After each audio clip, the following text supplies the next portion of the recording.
आप कभी किसी पार्टी में जाते होगे, किसी क्लब में जाते होगे, कभी किसी सोशल इवेंट पे जाते होगे, तो आप देखते होगे कि अक्सर लोग सेलिब्रेट करने के लिए ऐसा चीयर्स करते हैं ड्रिंक लेने से पहले या किसी भी चीज को सेलिब्रेट करने से पहले, टोस्ट करने से पहले। तो ये इसका पर्पस क्या है और ये कब से शुरू हुआ और क्यों लोग ऐसा करते हैं? इस प्रथा की दरअसल बहुत सारी हाइपोथेसिस है। उसमें से एक बहुत पॉपुलर रीजन जो है वो ये है कि लोग ऐसा कहते हैं कि बहुत सालों पहले, यानी हजारों साल पहले, जब कभी दो दुश्मनों की लड़ाई हुई है और उसके बाद उनकी समझौता हो गया, कोई संधि कर ली उन लोगों ने, या फिर दो बड़े बड़े इंपॉर्टेंट लीडर्स मिल रहे हैं आपस में और वो मीटिंग कर रहे हैं और मीटिंग में उनको ड्रिंक करना जरूरी है, तो कई बार ऐसा होता था कि लोग एक दूसरे के शराब में पॉइजन मिला देंगे। अब अगर आपका ओपोनेंट आपको दारू ऑफर कर रहा है तो आप मना भी नहीं कर सकते, और अगर आप उसको ये कहते हो कि पहले तुम पी के दिखाओ, तो ये भी थोड़ा सा रूड होता है। तो ये जब इसलिए आप दो ग्लासेस को ऐसे टकरा देते हो, ग्लास पूरे ऊपर तक भरे हुए हैं, तो अगर आपने टकराया तो पक्की बात है कि दोनों में से थोड़ी थोड़ी दारू है वो ऐसा मिक्स हो जाएगी, और इसलिए इस तरह से अगर आपकी दारू में पॉइजन मिलाया हुआ है तो आपकी दारू का थोड़ा हिस्सा उसकी दारू में चले जाएगा और फिर वो भी मरेगा। तो ये एक बहुत पॉपुलर थ्योरी है जो लोग कहते हैं कि इसलिए लोग ग्लासेस टकराते थे पहले के जमाने में। इसी रिलेटेड दूसरी एक बहुत इंटरेस्टिंग कहानी ये है कि लोग ग्लास इसलिए टकराते थे क्योंकि जब ग्लास टकराएंगे तो उसमें से दारू गिरेगी और जमीन पे भी गिरेगी थोड़ी बहुत, तो जो बुरी आत्माएं हैं उस रीजन में वो आके उस दारू को पिएंगी और आपको तकलीफ नहीं देंगी। ये बहुत ही एब्सर्ड लगता है, बट ये भी एक रीजन कहते हैं लोग कि इसलिए लोग ग्लास टकराते थे। और तीसरा एक रीजन था कि जो ग्लासेस को टकराने पे जो आवाज आती है एक स्पेशल टाइप की, उस आवाज से बुरी आत्माएं भागती हैं। ये थोड़ा सा कॉन्ट्राडिक्टरी है क्योंकि आप एक तरफ तो आत्माओं को बुला रहे हो नीचे गिरा के और फिर आप उनको आवाज से उनको भगा रहे हो, तो कॉन्ट्राडिक्टरी है। इसीलिए ये जो तीन रीजंस हैं ये अक्सर आप सुनेंगे लोगों को बोलते हुए कि इसीलिए ग्लासेस टकराए जाते हैं, बट ऐसा कहा जाता है कि ये तीनों रीजंस गलत है, ये सिर्फ स्टोरीज हैं। जो पॉइजन वाली कहानी है उसको तो गलत ठहराया गया ये कह के कि पहले के जमाने में जब लोग ऐसे सेलिब्रेट करने के लिए दारू पीते थे तो जनरली किसी एक ही कंटेनर से, किसी एक ही बोल से सारे लोग दारू पीते थे।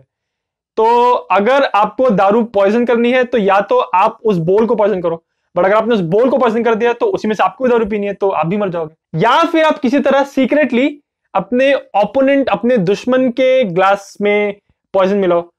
बट वो भी बहुत इंप्रैक्टिकल है। इसीलिए है कि अगर आपको पॉइजन देके लोगों को मारना है तो आपको उस पूरे बोल में पॉइजन डालना पड़ेगा,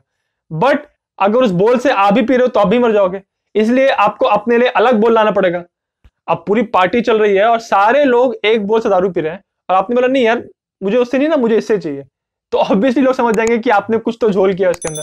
तो ये जो पॉइजन वाला जो रीजन है ये सही नहीं लगता है। अगर ये इतना पॉपुलर रीजन है बट ये भी सही नहीं है तो फिर क्यों ऐसा होता है कि लोग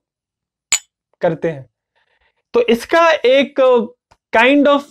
स्यूडो साइंटिफिक रीजन है। जब आप ऐसे वाइन ग्लासेस को टकराते हो तो वो विजन देखने में अच्छा लगता है, फिर आपको उसकी स्मेल आती है, आपको टेस्ट आता है, वो आपको वो फिजिकल आप टच करते हो, और वो जो साउंड आता है क्लिंग का वो आपके पांचवें सेंस को भी एक्टिवेट करता है। तो इस तरह से ये जो पूरी टोस्टिंग की जो एक्टिविटी है ये हमारे पांचों सेंसेस को एक्टिवेट करती है। दूसरा इसका रीजन ये है कि आजकल तो टोस्टिंग की जो प्रथा है वो सोशली इतनी सिग्निफिकेंट हो गई है, इतनी इंपॉर्टेंट हो गई है कि ये बहुत इंपॉर्टेंट हो जाता है कि आपके वाइन ग्लासेस दिखने में अति सुंदर लगे, अति सुंदर।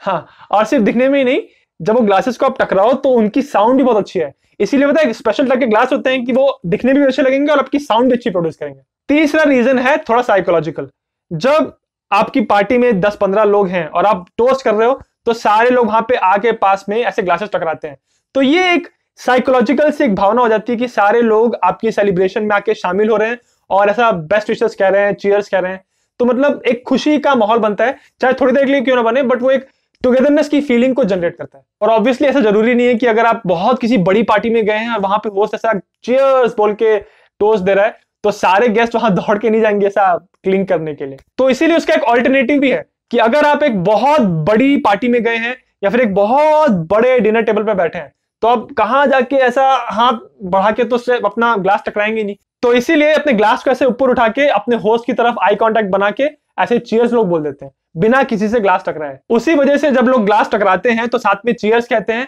क्योंकि चीयर्स एक खुशी का वर्ड है।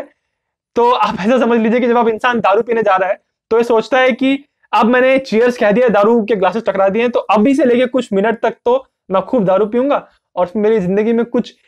क्षण भर की खुशी आएंगी, तो उस खुशी को सेलिब्रेट करने के लोग चीयर्स कह देते हैं लोग। ऐसे ही वाइन ग्लासेस से रिलेटेड एक और बहुत ही इंटरेस्टिंग प्रथा है। आपने नोटिस किया होगा कि अगर आप किसी बार में जाते हैं तो वहां पे बार पे जो ग्लासेस रखे रहते हैं तो लोग अक्सर वाइन अपनी पीने के बाद, दारू पीने के बाद ऐसे ग्लास को अपने फ्लोर पे ऐसा टैप सा करते हैं, आवाज करते हैं हल्की सी। उसका रीजन ये होता है कि लोग ऐसा मानते हैं कि जिस जगह पे वो दारू पी रहे हैं उस जगह को थैंक यू कहने के लिए या अपना ग्रेटिट्यूड प्रकट करने के लिए लोग ऐसा ग्लास को टैप करते हैं बार के ऊपर। कुछ लोग ये भी मानते हैं कि वो उन लोगों को रिस्पेक्ट पे कर रहे हैं जिनका अब देहांत हो चुका है और वो लोग उनके साथ यहां बैठ के दारू नहीं पी सकते, तो इसलिए उनको याद करने के लिए या उनको रिस्पेक्ट पे करने के लिए ऐसे टैप करते हैं बार के ऊपर। इसके अलावा ऐसी कोई भी प्रथा है जो खाने पीने से रिलेटेड हो, जिसको बहुत समय से लोग करते हुए आ रहे हैं बट ज्यादातर लोगों को उसका मीनिंग पता नहीं है? तो अगर ऐसी कोई प्रथा है जिसके बारे में आप जानते हैं तो मुझे कमेंट्स में जरूर बताइएगा। और अगर आपको हिस्ट्री में इंटरेस्ट है, आप हिस्ट्री की ऐसी छोटी छोटी कहानियां या प्रथाओं के बारे में जानना चाहते हैं, तो आप मेरा इंस्टाग्राम पेज फॉलो कर सकते हैं। मैं अपने पेज पे अपने फॉलोअर्स के साथ बात करने की कोशिश करता हूं और ऐसे कुछ छोटे छोटे अपडेट डालता रहता हूं। उसका लिंक आपको स्क्रीन पे मिल जाएगा और मैंने इस वीडियो के डिस्क्रिप्शन में भी डाल दिया है।